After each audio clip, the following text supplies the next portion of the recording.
भारत की राजनीति की विडंबना देखिए। राहुल गांधी जो जनरल कैटेगरी से हैं, कांग्रेस जो जनरल की पार्टी है, वो दिन रात जाति जनगणना, ओबीसी एससी एसटी की बात कह रही है, मीडिया से लेकर नौकरियों का सवाल उठा रही है। और एक तेजस्वी यादव हैं जिनकी रैलियों में भीड़ जुट रही है, वो कह रहे हैं कि हम सबको साथ लेकर चलने वाली पार्टी है। अब बताइए कौन होशियार, राहुल गांधी या तेजस्वी यादव? नमस्कार, मैं शंभू कुमार सिंह और आप देख रहे हैं नेशनल दस्तक। बिगाड़ के डर से ईमान की बात कहना नहीं छोड़ूंगा। सवाल है कि तेजस्वी यादव की रैली में जो भीड़ उमड़ रही है वो कौन लोग हैं?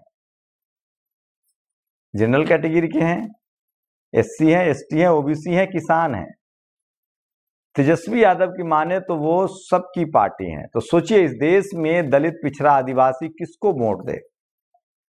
वो बीजेपी को वोट देता है तो बीजेपी सरकार बनाती है, उसके बाद उसके आरक्षण खत्म करती है। वो कांग्रेस को 60 साल से वोट दे रहा था, कांग्रेस ने उसके साथ क्या किया आप सबको पता है। इस देश में सबसे ज्यादा नेताओं की जांच हुई। मैं पहले कह रहा हूं, कांग्रेस के समय में सीबीआई, इनकम टैक्स, ईडी का इसी तरह से इस्तेमाल होता था, लेकिन जाति देखकर। आप बताइए, यूपीए 1 और यूपीए 2 की सरकार में कोई गैर सवर्ण जेल गया हो? कनिमोड़ी कौन थी? ओबीसी की बेटी थी, करुणानिधि की बेटी, उनको जेल में डाला गया। सोचिए, उस समय के टेलीकम्युनिकेशन मिनिस्टर जो शेड्यूल कास्ट कम्युनिटी से आते थे, जिन्होंने इस देश में टेलीकम्युनिकेशन की क्रांति ला दी थी, ए राजा, उनको जेल में डाल दिया गया। कनिमोड़ी, ए राजा, उसके बाद दयानिधि मारन को जेल में डाल दिया गया। और नतीजा क्या हुआ? ढाक के 3 पार।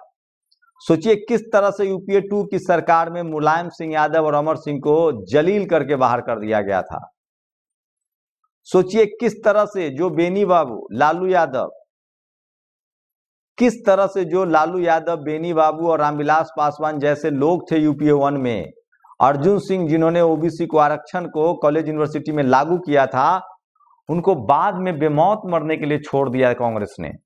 और कांग्रेस को चलाने लगे प्रणब मुखर्जी, कपिल सिब्बल और पी चिदम्बरम। और नतीजा क्या हुआ? पी चिदम्बरम ने आदिवासियों के लिए ग्रीन हंट चलाया। पी चिदम्बरम के पास मौका था, गृह मंत्री थे, वो नरेंद्र मोदी और अमित शाह को जेल में नहीं डाल पाए, वो बिल्किस बानो को न्याय नहीं दिला पाए। बिल्किस बानो को अब न्याय मिला है। जब उनके पास गृह मंत्रालय था तो वो ग्रीन हंट चला रहे थे, आदिवासियों की जमीनें छीनी जा रही थी। यूपीए 2 से रामविलास पासवान बाहर थे, लालू यादव बाहर थे, तमाम अपने ही नेताओं को, क्योंकि दिलीप मंडल ने कहा कि एक जेएनयू के किसी नेता ने कहा, प्रोफेसर ने कहा था राहुल गांधी को कि तुम्हारा वोट बैंक के तमाम दलित, पिछड़े, आदिवासी नेता खा रहे हैं। लालू यादव को राजनीतिक रूप से उसी समय पंगु बना दिया गया। ये किसी से छिपा नहीं है। लेकिन पिछले 10 साल में तमाम सवर्ण समाज के लोगों ने एक मुश्त जब बीजेपी को वोट देना शुरू किया, और जब तमाम बहुजन दलों ने बीजेपी के साथ गठबंधन किया, क्योंकि कांग्रेस इतना भी करने के लिए तैयार नहीं थी, पॉलिटिकल डाइवर्सिटी भी नहीं देती थी। मैं बीजेपी को क्लीन चिट नहीं दे रहा हूं। आज बीजेपी को समझना पड़ेगा कि टीवी, अखबार, अगर आज भी बीजेपी कॉलेजियम सिस्टम खत्म कर दे, नरेंद्र मोदी, आज भी बीजेपी उन तमाम इंस्टीट्यूशन में रिजर्वेशन लागू कर दे, आज भी बीजेपी कॉलेजियम सिस्टम खत्म कर दे, आज जो एससी एसटी ओबीसी की हकमारी हो रही है, जाति जनगणना कराए, 65% रिजर्वेशन कराए। सोचिए, नीतीश कुमार ने ये काम किया, वो मुख्यमंत्री थे, आरजेडी के साथ सरकार में थे। ये काम बीएसपी सुप्रीमो मायावती कर सकते हैं, सोचिए अखिलेश यादव कर सकते हैं, लेकिन नहीं। ये लोगों ने, जब सत्ता थी अखिलेश यादव की, तब इन्होंने क्या किया? इन्होंने आरक्षण में, प्रमोशन में आरक्षण को रद्द कर दिया। तो ये सारी गलतियां हुई है जिस पर बात होनी चाहिए। और सोचिए आज जब कांग्रेस एससी एसटी ओबीसी की बात कर रही है, तब तेजस्वी यादव कह रहे हैं ए टू जेड। सवाल है कि सोचिए, सीधा सीधा हिसाब है, 2024 में जिस तरह से बीजेपी मुस्लिम समाज को टिकट नहीं देती है, और वो टिकट, बचा हुआ टिकट ओबीसी को देती है और जनरल को देती है, क्योंकि जनरल उसका हार्डकोर वोटर है, वो उसको क्यों नहीं टिकट देगी? लेकिन सोचिए अखिलेश यादव यूपी में क्या कर रहे हैं, मुस्लिम समाज को भी उन्होंने कम टिकट दिया है और जनरल को ज्यादा टिकट दिया है। जनरल मतलब जनरल कैटेगरी के लोगों को। और मुसलमान को कम, जबकि उनका वोटर मुसलमान है। आप बताइए ईमानदारी से सीने पर हाथ में रखकर कि क्या अखिलेश यादव को जनरल कैटेगरी के लोग वोट देते हैं या मुस्लिम समाज के लोग वोट देते हैं? ईमानदारी से बताइए। और क्या ये बात नहीं बोलना चाहिए? आप बताइए, बिहार में जो तेजस्वी यादव की रैली में भीड़ है, ये जनरल लोगों की भीड़ है या दलित पिछड़े आदिवासी किसानों की भीड़ है? आप बताइए कि सोचिए कि यूपी में आप ओबीसी को टिकट नहीं दे, जनरल को टिकट दे रहे हैं, बिहार में ये जनरल को टिकट देंगे, आपको वोट दलित पिछड़ा आदिवासी देगा। सोचिए, बीजेपी जयंत चौधरी को अपने पाले में ला रही है। बीजेपी यूपी में जयंत चौधरी जो जाट किसान समाज से हैं, अनुप्रिया पटेल उनके साथ है, निषाद उनके साथ है, ओपी राजभर उनके साथ है, और अखिलेश यादव किसको ला रहे हैं? राजा भैया। वैसे आज राजा भैया ने कह दिया कि हम वोट देंगे योगी आदित्यनाथ को, बीजेपी को, राज्यसभा के चुनाव में। बिल्कुल राजा भैया ने ठीक किया, वो अपने समाज के हितों को देखेंगे। लेकिन अखिलेश यादव किसको राज्यसभा भेज रहे हैं? अखिलेश यादव राज्यसभा भेज रहे हैं अमिताभ बच्चन की पत्नी जया बच्चन को और एक और सवर्ण अधिकारी को जिसके रहते समय आरक्षण, प्रमोशन में आरक्षण खत्म किया गया था। ये है इन लोगों की राजनीतिक समझ। इनसे अच्छा तो राहुल गांधी की राजनीतिक समझ है। अब जाकर अखिलेश यादव ने चंद्रशेखर आजाद के लिए रास्ते खोले हैं कांग्रेस के कहने पर। आज भी कांग्रेस चाहती है कि बीएसपी सुप्रीमो मायावती गठबंधन में आए, लेकिन अखिलेश जी नहीं चाहते इस बात को, और सच को सच कहना चाहिए। आप सोचिए, बिहार में अभी भी 2 राज्यसभा भेजा, एक ब्राह्मण समाज के लोगों को राज्यसभा भेजा, तो वोट दे आपको दलित पिछड़ा आदिवासी। मलाई खाएंगे वहां भी जनरल कैटेगरी के लोग। तो कांग्रेस और बीजेपी में क्या फर्क था, और आप में और बीजेपी में क्या फर्क है? तो सोचिए, इस देश के बहुजन समाज के नेताओं की राजनीतिक समझदारी कितनी है, ये आप कल्पना नहीं कर सकते हैं। सोचिए, मिरान हैदर जेल में है, जो आरजेडी का युवा नेता दिल्ली का। उमर खालिद जेल में है, खालिद सैफी जेल में है, शर्जिल इमाम जेल में है। कोई इन पर एक लाइन नहीं बोलता है। लक्ष्मण यादव को नौकरी छोड़नी पड़ी, राजकुमार भाटी जैसे लोग चाहिए। लेकिन अखिलेश यादव किसको भेज रहे हैं राज्यसभा? तेजस्वी यादव किसको भेज रहे हैं राज्यसभा? क्या एक मुस्लिम युवा को, इस तरह के युवाओं को नहीं भेजा जाना चाहिए था?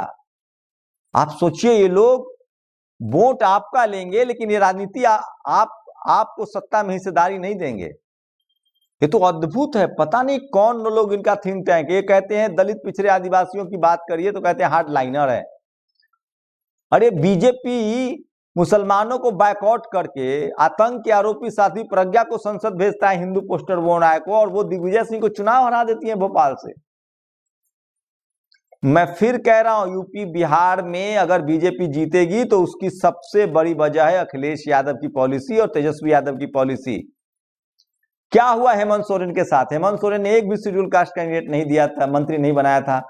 जब जेल गए तब बाबा साहब याद आए, कम से कम उनका समाज सिंपैथी। सोचिए, तो इस देश में दलित पिछड़े आदिवासी के नेताओं का आप कुल मगज देखिए। और ये लोग दिलीप मंडल पर सवाल उठा रहे हैं। जो दिलीप मंडल, आज तक बहुजन समाज के लोग जो सोशली जागरूक हो रहे हैं, पॉलिटिकली जागरूक हो रहे हैं सोशल मीडिया से, उसमें दिलीप मंडल का बहुत योगदान है। और आप सामाजिक हितों से दिलीप मंडल ने कभी समझौता नहीं किया है। आप कल्पना कर सकते हैं। इसलिए मैं कह रहा हूं, बहुजन समाज को बहुत सचेत होना चाहिए। और आपको अखिलेश यादव ने अपने 5 साल के कार्यकाल में, क्या ये झूठ है कि उन्होंने तमाम साहू फूले पेरियार अंबेडकर के नाम पर जो जिले बनाए गए, जो मेडिकल कॉलेज का नाम रखा गया, उनको बदला उन्होंने? चलिए, वो उनकी नासमझी थी। अब क्या हो गया है? अब भी मुसलमानों को कम टिकट, सवर्णों को उससे ज्यादा टिकट। अब जाके वो पीडीए कह रहे हैं। पीडीए में कभी एक क्या नाम रोज बदलते रहते हैं। तो सोचिए, ये लोग, इसीलिए बीजेपी जीतती है और इसीलिए कांग्रेस जीतेगी, क्योंकि वो क्रिस्टल क्लियर है अपनी आइडियोलॉजी को लेकर। तेजस्वी यादव की रैली में भीड़ जुटाए दलित पिछड़ा आदिवासी किसान, और वो कहते हैं A to Z की पार्टी है। मैं फिर कह रहा हूं, 2024 जीतने के लिए इन तमाम नेताओं को दलित पिछड़े आदिवासी किसान अल्पसंख्यकों को टिकट देना पड़ेगा, नहीं तो ये लोग नहीं जीत पाएंगे चुनाव। बीजेपी एकदम अपनी राजनीति को लेकर क्रिस्टल क्लियर है। उसका सवर्ण वोटर है 100%, तो वो 50% टिकट सवर्ण को देते हैं। वो मुसलमान उनको वोट नहीं करता तो मुस्लिम को टिकट नहीं देते हैं। उसके बाद रिजर्व सीट पर SC ST को टिकट देते हैं, और उसके बाद वो बचा हुआ सारा मुस्लिम समाज वाला टिकट OBC को देते हैं, OBC हिंदुओं को। लेकिन उसकी काट अखिलेश यादव के पास क्या है, तेजस्वी यादव के पास क्या है? ये लोग भी सवर्ण समाज को टिकट देते हैं जो इनको वोट नहीं करता है। तेजस्वी यादव को धोखा किसने दिया? अभी राजा भैया ने कह दिया कि हम बीजेपी के साथ जाएंगे, तो सोचिए, मैं इसीलिए कह रहा हूं कि बहुजन समाज को बहुत सचेत होना चाहिए और बहुजन लीडरशिप वाली पार्टियों को चुनिए, और उसमें भी जो क्रूसेडर है, पॉलिटिकल क्रूसेडर है, हाइडलाइनर है, उनको चुनिए। क्या लक्ष्मण यादव को संसद नहीं जाना चाहिए? और क्या कुर्बानी लेंगे आप, जिसने अपनी नौकरी गंवा दी? क्या डॉक्टर रितु को राज्यसभा नहीं जाना चाहिए, जो धरने पर बैठी है? क्यों गई डॉक्टर रितु की नौकरी? क्योंकि वो 365 दिन नौकरी करते हुए बहुजन समाज की बात कर रही थी। क्या राजकुमार भाटी जैसे लोगों को संसद में नहीं होना चाहिए था? आप किसको चुनेंगे, राजकुमार भाटी या अमिताभ बच्चन की पत्नी? किसको आप चुनेंगे? सोचिए, राहुल गांधी हमला बोल रहे हैं अभिषेक बच्चन की पत्नी ऐश्वर्या राय पर, और अखिलेश यादव उस परिवार को गले लगाए पड़े जो एक वोट नहीं दिला सकता है। तो ये एकदम क्रिस्टल क्लियर होना चाहिए। पॉलिटिकल डाइवर्सिटी के नाम पर ये तमाम दल जो है वो एकदम फिसड्डी हैं।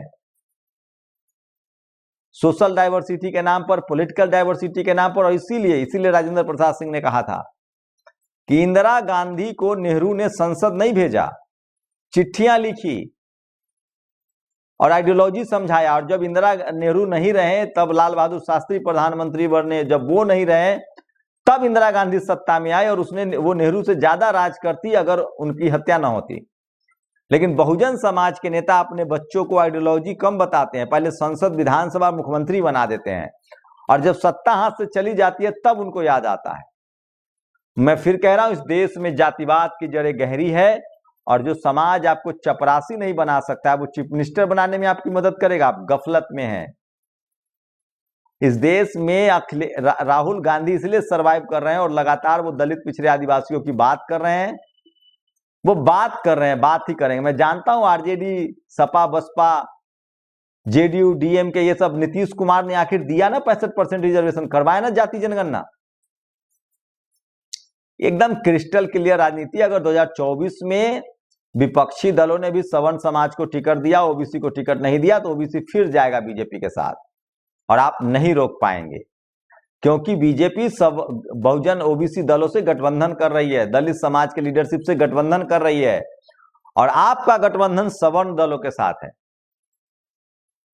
हाँ, बीजेपी की सबसे बड़ी गलती है कि वो टीवी अखबार के चपेट में है, मनुवादी उसको चला रहे हैं, दलित, पिछड़े, आदिवासियों के साथ जातिवाद हो रहा है, और जो 60 साल कांग्रेस ने किया वो काम बीजेपी 10 साल में कर रही है।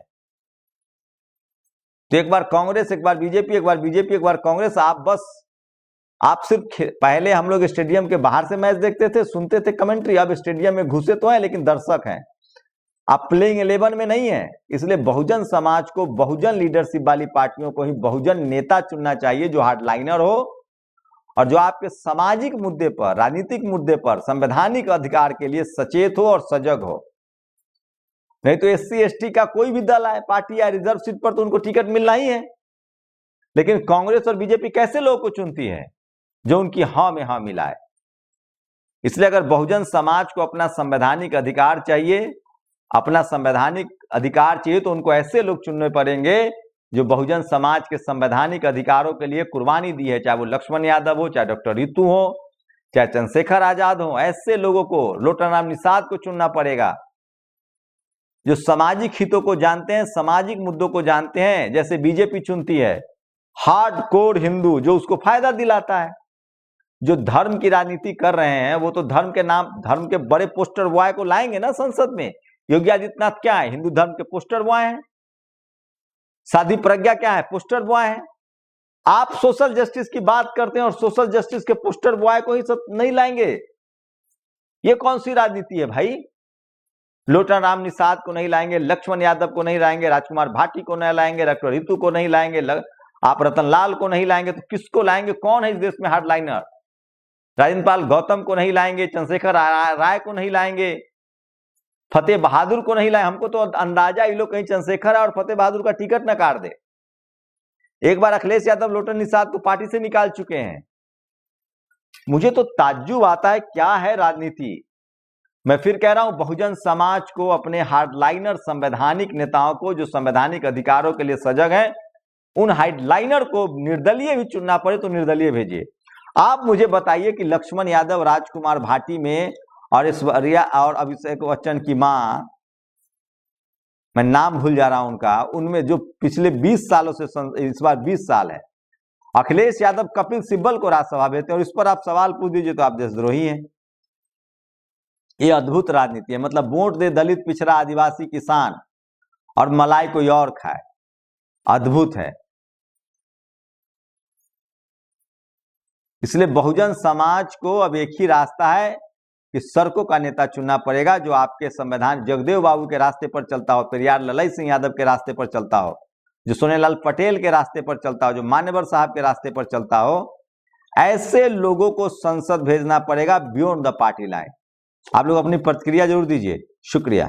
नेशनल दस्तक की आपसे गुजारिश है कि अगर इसको बचाना चाहते हैं तो नेशनल दस्तक को सब्सक्राइब करने के लिए रेड कलर के सब्सक्राइब बटन को दबाएं, फिर बेल आइकन की घंटी दबाएं। नेशनल दस्तक को बचाने के लिए बहुत जरूरी है कि हर खबर को शेयर करें, लाइक करें, कमेंट जरूर करें।